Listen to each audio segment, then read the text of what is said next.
wabarakatuh. Waalaikumsalam warahmatullahi wabarakatuh. Jadi kita dari kelompok 1 ingin mempresentasikan tentang mengembangkan budaya mutu di tingkat personal, tempat kerja, dan institusional. Dengan saya sendiri, Rino Tristiawan. Kemudian saya Febi Aditya, saya Akmal Firmansyah. Saya Safianina juga. Yang pertama untuk perilaku mutu tingkat personal. Mutu bila didefinisikan secara umum dan dalam ruang lingkup yang luas adalah sifat penting yang mampu membedakan sesuatu atau seseorang. Yang kedua, tingkat atau angka keunggulan atau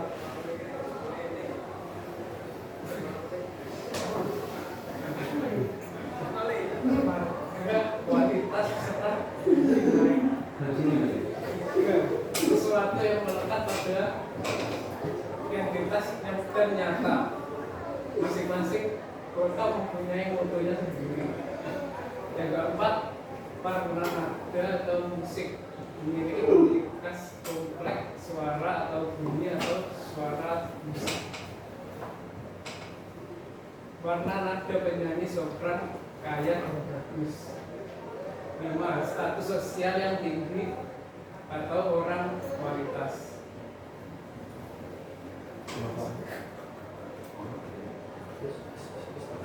Kebiasaan budaya mutu, perilaku mutu, kinerja prima. Perilaku mutu pada tingkat personal akan ditinjau dari dua sudut pandang yang meskipun berbeda tapi saling tergantung perilaku mutu pikiran. Misalnya pentingnya etika dan pelaksanaan etika serta perilaku mutu tubuh. Misalnya pentingnya gizi dan kesehatan fisik yang baik. Ada 7 kebiasaan orang yang sangat efektif, yaitu 1. Bersikap proaktif, 2. Memulai memikirkan tujuan, 3. Mendahulukan yang lebih penting, 4. Berpikir dengan pola yang sama-sama enak atau win-win solution, 5. Mencoba mengerti untuk dimengerti, 6. Sinergis, dan 7. Pembaharuan. Nah, sekarang ada pentingnya etika. Jadi etika berkaitan dengan bagaimana seseorang yang bermoral harus bersikap. Sementara nilai adalah penilaian dalam diri yang menentukan bagaimana seseorang sebenarnya bersikap. Prinsip-prinsip etis merupakan aturan untuk bertindak yang muncul dari nilai-nilai etis. Kemudian ada prinsip etika. Semua ini berhubungan dengan disiplin diri, misalnya tidak melakukan apa yang sebenarnya ingin dilakukan. Tindakan tidak lantas jadi benar hanya karena tindakan tersebut diizinkan atau karena bisa melarikan diri. Tidak melakukan apa yang bisa dilakukan meskipun memiliki hak untuk melakukannya. Ada perbedaan besar antara tindakan yang punya hak untuk melakukannya dengan tindakan yang benar. Apa itu pengertian kode etik? Kode etik berhubungan dengan nilai-nilai dalam hidup kita secara umum dan merujuk pada perilaku kita dalam masyarakat. Sebagian besar orang memiliki keyakinan tentang apa yang benar dan salah berdasarkan kepercayaan agama, akar budaya, latar belakang keluarga, pengalaman pribadi, hukum, nilai-nilai organisasi, norma profesional, dan kebiasaan politis. Hal ini bukan merupakan nilai yang terbaik untuk bisa memutuskan secara etika dan juga bukan karena mereka tidak penting, tetapi dikarenakan tidak bersifat universal. Yang kedua ada perilaku mutu di tingkat sosial kemasyarakatan dan lingkungan sosial masyarakat dan lingkungan. Praktek warganegaraan yang baik dan sederhana. Sebagai warga negara dalam kehidupan sehari-hari kita juga perlu melakukan perilaku mutu untuk bisa berkelanjutan. Hal ini sederhana saja, kita hanya membutuhkan sejumlah tekad yang kuat dan usaha untuk menyelamatkan dan melestarikan lingkungan. Beberapa perilaku mutu yang baik dan berkaitan dengan kita semua adalah 1. Pengelolaan limbah, 2. Penghematan energi, 3. Mengurangi polusi, dan 4. Menggunakan fasilitas umum dengan hati-hati. Nah, ini ada selanjutnya ada pengolahan limbah. Jadi pengolahan limbah itu menjadi tantangan besar di negara berkembang maupun maju. Limbah harus dibuang ke tempat pembuangan akhir atau TPA yang lokasinya memerlukan pertimbangan geologi dan hidrologi. Tanah lempung ideal digunakan karena tidak tembus air dan TPA tidak boleh berdekatan dengan sungai. Limbah rumah tangga mengalami pembusukan yang menghasilkan gas dan bahan kimia. Dengan proses yang lambat pada tahun pertama, namun meningkat dalam 3-5 tahun sebelum akhirnya melambat kembali. Setelah penuh, TPA ditutup dengan lapisan tanah lempung dan tanah biasa, sehingga dapat dimanfaatkan menjadi ruang hijau seperti taman atau lapangan rumput. Kemudian pengolahan, namun TPA juga membawa dampak negatif seperti polusi dan konsumsi lahan yang terus meningkat. Kesadaran lingkungan yang meningkatkan mendorong pencarian alternatif pengolahan limbah, termasuk daur ulang dan pengurangan penggunaan kemasan sekali pakai. Limbah sehari-hari seperti plastik dan pembungkus makanan harus dikelola dengan baik agar tidak mencemari lingkungan sekitar. Kebiasaan masyarakat membuang sampah pada tempatnya serta penggunaan alternatif ramah lingkungan sangat penting untuk mengurangi beban limbah di TPA dan menciptakan lingkungan yang lebih bersih. Kemudian penghematan energi. Kita hanya perlu menggunakan sedikit perilaku mutu yang baik untuk mengurangi pemakaian energi. Sejauh energi itu berhubungan dengan listrik dan air, kita harus yang pertama mematikan lampu secara teratur kapanpun kita tidak membutuhkannya, dan mencabut peralatan listrik rumah tangga yang tidak sedang dipakai. Yang kedua, jika ada anggota keluarga kita perlu membayari peralatan rumah tangga. Sarankan untuk memilih solusi ekologi yang meskipun lebih mahal saat membelinya, tapi mengkonsumsi listrik dan air lebih sedikit. Untuk jangka panjang saling menguntungkan merupakan strategi untuk kita dan negara. Kemudian belilah bohlam yang memakan listrik sedikit yang bisa bertahan 10 kali lebih lama dan bohlam biasa dan menggunakan listrik 5 kali lebih sedikit. Yang selanjutnya waspadai kebocoran pipa air dan jika terjadi hentikan segera untuk menghindari terbuang sia-sia. Selanjutnya mengurangi polusi. Untuk berkontribusi dalam mengurangi jumlah CO2 di lingkungan kita tentu mengurangi emisi gas yang jadi penyebab polusi dan pemanasan iklim. Ada 2 perilaku mutu yang disarankan. 1. Beli dan pakailah produk-produk biologis yang menggunakan bahan alami dan bebas pestisida, atau yang produksinya membutuhkan lebih banyak energi. 2.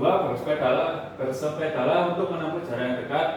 3. Memprioritaskan penggunaan mobil hibrida yang menggunakan listrik dan bensin untuk menempuh jarak jauh. Selanjutnya ini ada menggunakan fasilitas umum dengan hati-hati. Jadi apa fasilitas umum itu? Fasilitas umum itu adalah semua infrastruktur yang dibuat oleh pemerintah pusat dan atau pemerintah daerah untuk digunakan oleh warga negara untuk meningkatkan dan membantu kehidupan sehari-hari mereka, seperti transportasi umum, sekolah, rumah sakit, jalan raya, bandara, air, listrik, dan gas. Untuk menyediakan layanan-layanan ini, pemerintah memungut pajak dari tiap barang yang dijual. Sangat sering tindakan kekerasan atau vandalisme yang dilakukan oleh warga negara merusak fasilitas umum, sehingga harus diperbaiki lagi oleh pihak berwenang menggunakan dana yang didapatkan dari pajak yang seharusnya bisa digunakan dengan lebih efektif untuk memecahkan masalah yang lebih mendesak seperti mengentaskan kemiskinan atau untuk membiayai proyek penelitian dan pengembangan litbang untuk mengurangi polusi dan menggunakan sumber energi baru yang terbaharui. Dengan alasan-alasan tersebut, menggunakan fasilitas umum dengan hati-hati adalah perilaku mutu yang baik dari seluruh warga negara. Kemudian perilaku mutu di tingkat tempat kerja. Perilaku mutu di tingkat tempat kerja mengacu pada tindakan, kebiasaan, dan sikap yang mencerminkan komitmen individu atau penting terhadap kualitas dalam setiap aspek pekerjaan. Berikut adalah beberapa contoh perilaku mutu di tempat kerja. Yang pertama, kepatuhan pada standar. Yang kedua, perhatian terhadap detail. Yang ketiga, komitmen untuk perbaikan berkelanjutan. Kemudian yang keempat, kerjasama tim untuk kualitas. Kemudian yang kelima, proaktif dalam mengatasi masalah. Kemudian yang keenam, pengembangan kompetensi. Kesehatan dan keselamatan kerja atau biasa disebut K3. Lingkungan kerja yang sehat adalah lingkungan kerja di mana pegawai, kontraktor, dan masyarakat tidak terkena bahaya kesehatan dan potensi kecelakaan. Kesehatan juga berkaitan dengan kondisi kesehatan fisik, mental, dan sosial. Hal ini lebih dari sekedar tidak adanya penyakit atau kuman. Hari pertama kerja adalah momen penting untuk menumbuhkan sikap aman sesuai aturan perusahaan. Meski berpengalaman, tetap perlu memahami peraturan dan instruksi khusus di tempat kerja. Namun, mempertahankan perhatian dan pada keamanan seringkali sulit seiring rutinitas. Tanpa kerjasama semua pegawai, program keamanan sulit berhasil. Jika manajemen menunjukkan kepedulian besar terhadap keamanan, pekerja lebih mudah diyakinkan akan pentingnya hal ini. Nah, sebagian besar kecelakaan besar dan ringan disebabkan oleh tindakan yang tidak aman, bukan oleh kondisi yang tidak aman. Contohnya, kurangnya sikap aman, kurangnya pengetahuan, kurangnya kemampuan, kepenatan, kegagalan mekanis penyebab utama kecelakaan, kurangnya penjaga yang tidak cukup, item-item cacat, pengaturan yang berbahaya, pencahayaan yang tidak sesuai, dan ventilasi yang tidak aman. Kode etik profesi. Kode profesional adalah kenyataan nilai yang sama dan muncul persyaratan tindakan yang benar. Kode-kode ini memiliki karakteristik yang sama dengan teori moral. Kode profesional yang bagus, seperti juga kode moral yang bagus, memiliki konsistensi dalam diri. Dengan kata lain, apa yang benar untuk satu orang akan benar pula untuk orang lain. Kemudian kode etik profesional. Salah satu cara untuk memandang kode profesional adalah dengan memandangnya sebagai pendekatan tersistem untuk menengahi masalah-masalah yang bisa terjadi jika seseorang memakai beberapa topik.